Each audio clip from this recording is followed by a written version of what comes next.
So let's see one question from homework problem or from the question of the day. 1 mole of H2 gas is filled in a rigid container. Rigid means so volume will be constant, right? Volume is given 1000 liter. So 1000 liter means 1 meter cube.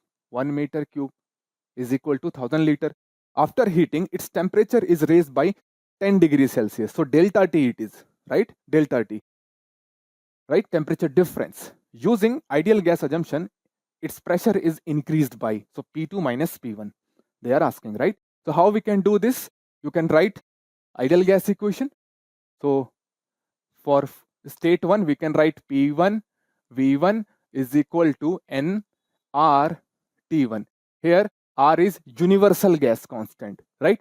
So V1 is 1, right? So it will be P1 is equal to number of moles, 1 mole, right? So 1 into R into T1, right? So we can write P1 is equal to R T1, equation number 1, right? Similarly, P2 is equal to R T2, equation number 2, right? Now subtract equation 1 from 2, right? Equation 2 minus equation 1. So what will get? P2 minus P1 is equal to R common T2 minus T1, right? So P2 minus P1, it is asked in the question, P2 minus P1, right? T2 minus T1, 10 degrees Celsius, 10, right? R value, it is universal gas constant.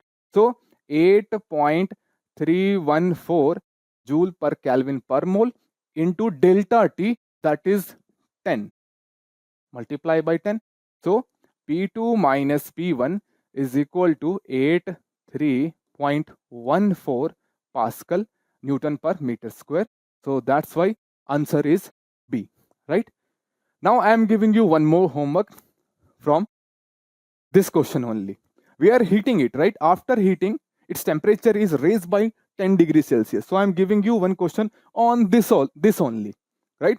Find out the amount of heat which we are giving to the system. Amount of heat you need to find out in joule. So this is homework problem based on this question of the day. So another question based on the same question. Find out what is the amount of heat we have given to the system in joule. So that is homework problem.